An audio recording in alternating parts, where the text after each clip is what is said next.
as soon as the child was old enough to cooperate.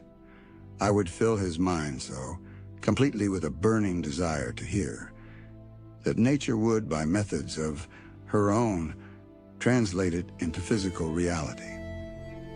All this thinking took place in my own mind, but I spoke of it to no one. Every day I renewed the pledge I had made to myself not to accept a deaf mute for a son. As he grew older and began to take notice of things around him, we observed that he had a slight degree of hearing.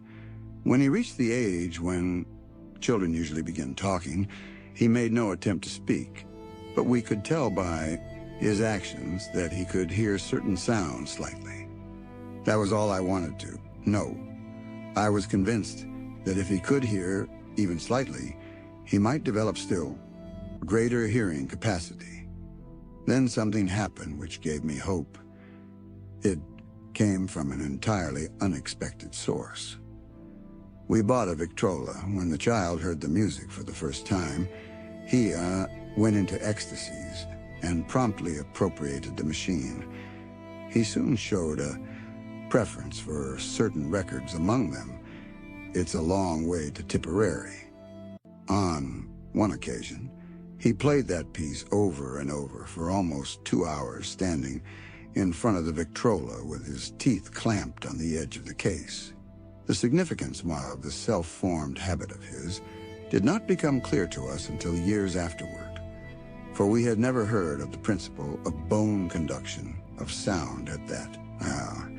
Shortly after he appropriated the Victrola, I discovered that he could hear me quite clearly when I spoke, with my lips touching his mastoid bone or at the base of the brain. These discoveries placed in my possession the necessary media by which I began to translate into reality my burning desire to help my son develop hearing and speech. By that time, he was making stabs at speaking certain words. The outlook was far from encouraging, but desire backed by faith knows no such word as impossible. Having determined that he could hear the sound of my voice plainly, I began immediately to transfer to his mind the desire to hear and speak. I soon discovered that the child enjoyed bedtime stories, so I went to work, creating stories designed to develop in him self-reliance, imagination, and a keen desire to hear and to be normal. There was one story in particular which I emphasized by giving it some new and dramatic coloring each time it was told. It was designed to plant in his mind the thought that his affliction was not a liability, but an asset of great value. Despite the fact that all the philosophy I had examined clearly indicated that every adversity brings with it the seed of an equivalent advantage, I must confess that I had not the slightest idea how this affliction could ever become an asset. However, I continued my practice of wrapping that philosophy in bedtime stories, hoping the time would come when he would find some plan by which his handicap could be made to serve some useful purpose. Reason told me plainly that there was no adequate compensation for the lack of my ears and natural hearing equipment. Desire backed by faith pushed reason aside and inspired me to carry on. As I analyze the experience in retrospect, I can see now that my son's faith in me had much to do with the astounding results. He did not question anything I told him. I sold him the idea that he had a distinct advantage over his older brother, and that this advantage would reflect itself in many ways. For example, the teachers in school would observe that he had no ears, and because of this, they would show him special attention and treat him with extraordinary kindness. They always did. His mother saw to that by visiting the teachers and arranging with them to give the child the extra attention necessary. I sold him the idea, too, that when he became old enough to sell newspapers, his older brother had already become a newspaper merchant, he would have a big advantage over his brother for the reason that people would pay him extra money for his wares because they could see that he was a bright, industrious boy, despite the fact he had no ears. We could notice that gradually the child's hearing was improving.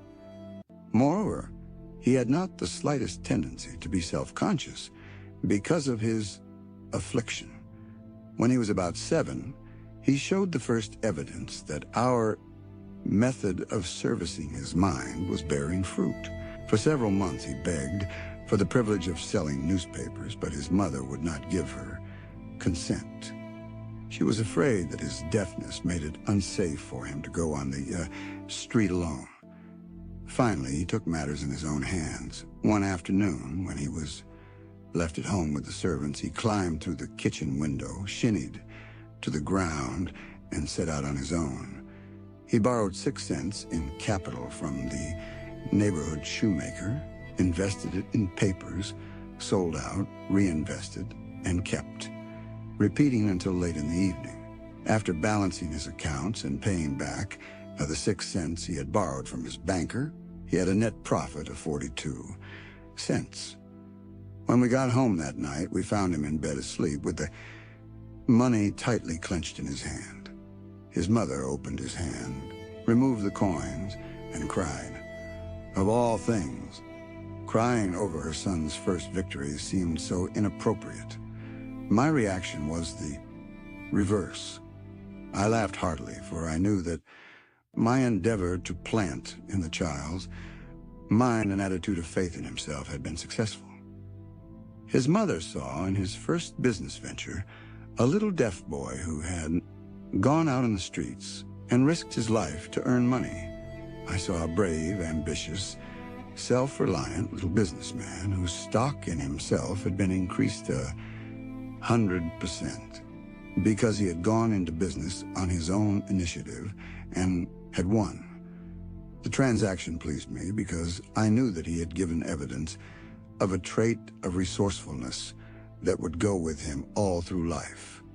Later events proved this to be true. When his older brother wanted something, he would lie down on the floor, kick his feet in the air, cry for it, and get it. When the little deaf boy wanted something, he would plan a way to earn the money, then buy it for himself. He still follows that plan.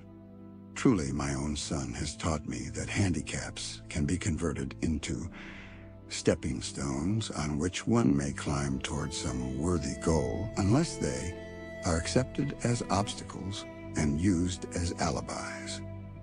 The little deaf boy went through the grades, high school, and college without being able to hear his teachers, excepting when they shouted loudly at close range. He did not go to a school for the deaf. We would not permit him to learn the sign language. We were determined that he should live a normal life and associate with normal ours children, and we stood by that decision, although it cost us many heated debates with school officials. While he was in high school, he tried an electrical hearing aid, but it was of no value to him, due, we believed, to a condition that was disclosed when the young child was 6 by Dr. J. Gordon Wilson of Chicago, when he operated on one side of the boy's head and discovered that there was no sign of natural hearing equipment. During his last week in college, 18 years after the operation, something happened which marked the most important turning point of his life. Through what seemed to be mere chance, he came into possession of another electrical hearing device, which was sent to him on trial. He was slow about testing it, due to his disappointment with a similar device. Finally, he picked the instrument up and more or less carelessly placed it on his head, hooked up the battery, and lo, as if by a stroke of magic, his lifelong desire for normal hearing became a reality. For the first time in his life, he heard practically as well as any person with normal hearing.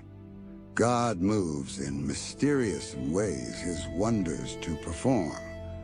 Overjoyed because of the changed world which had been brought to him through his hearing device, He rushed to the telephone, called his mother, and heard her voice perfectly. The next day, he plainly heard the voices of his professors in class for the first time in his life. Previously, he could hear them only when they shouted at short range. He heard the radio, he heard the talking, pictures. For the first time in his life, he could converse freely with other people, without the necessity of their having to speak loudly. Truly, he had come into possession of a changed world.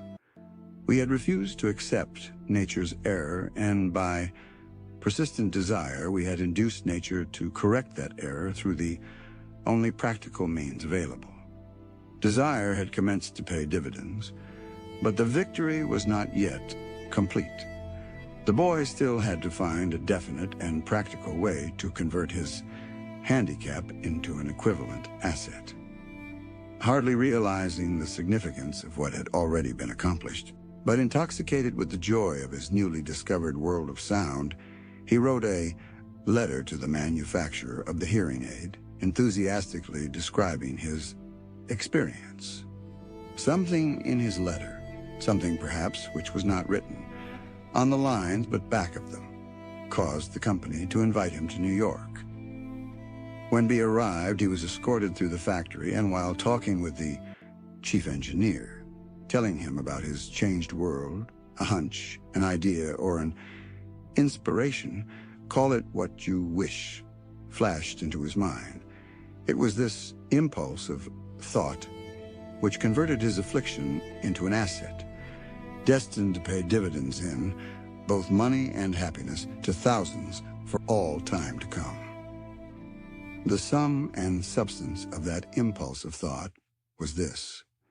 It occurred to him that he might be of help to the millions of deafened people who go through life without the benefit of hearing devices, if he could find a way to tell them the story of his changed world. Then and there he reached a decision to devote the remainder of his life to rendering useful service to the hard of hearing. For an entire month, he carried on an intensive research, during which he analyzed the entire marketing system of the manufacturer of the hearing device and created ways and means of communicating with the hard of hearing all over the world for the purpose of sharing with them his newly discovered changed world. When this was done, he put in writing a 2-year plan based upon his finding. When he presented the plan to the company, he was instantly given a position for the purpose of carrying out his ambition. Little did he dream when he went to work that he was destined to bring hope and practical relief to thousands of deafened people who, without his help, would have been doomed forever to deaf-mutism. Shortly after he became associated with the manufacturer of his hearing aid, he invited me to attend a class conducted by his company for the purpose of teaching deaf mutes to hear and to speak. I had never heard of such a form of education. Therefore, I visited the class, skeptical but hopeful that my time would not be entirely wasted. Here I saw a demonstration which gave me a greatly enlarged vision of what I had done to arouse and keep alive in my son's mind the desire for normal hearing. I saw deaf mutes actually being taught to hear and to speak through application of the self-same principle I had used more than 20 years previously in saving my son from deaf-mutism. Thus, through some strange turn of the wheel of fate, my son Blair and I have been destined to aid in correcting deaf-mutism for those as yet unborn, because we are the only living human beings, as far as I know, who have established definitely the fact that deaf-mutism can be corrected to the extent of restoring to normal life those who suffer with this affliction. It has been done for one, it will be done for others. There is no doubt in my mind that Blair would have been a deaf-mute all his life if his mother and I had not managed to shape his mind as we did. The doctor who attended at his birth told us, confidentially, the child might never hear or speak. A few weeks ago, Dr. Irving Voorhees, a noted specialist on such Kafka's cases, examined Blair very thoroughly.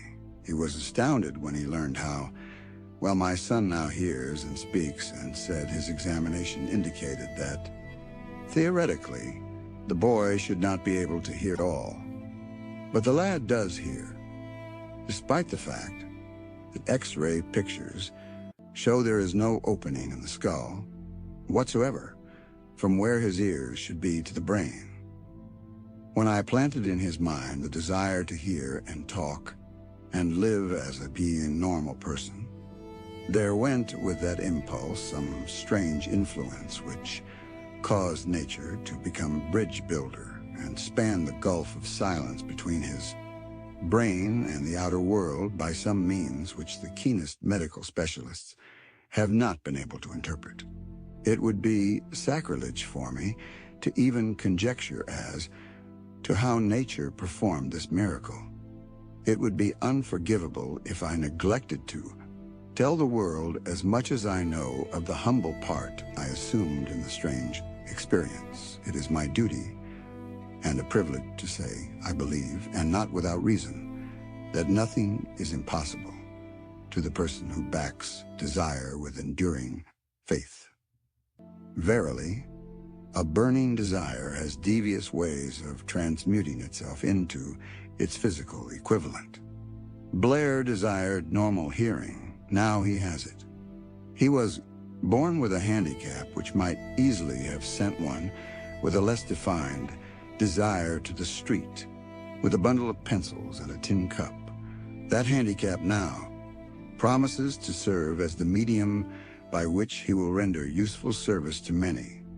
Millions of hard of hearing also to give him useful employment at adequate financial compensation the remainder of his life. The little white lies I planted in his mind when he was a child by leading him to believe his affliction would become a great asset which he could capitalize has justified itself. Verily, there is nothing, right or wrong, which belief plus burning desire cannot make real. These qualities are free to everyone.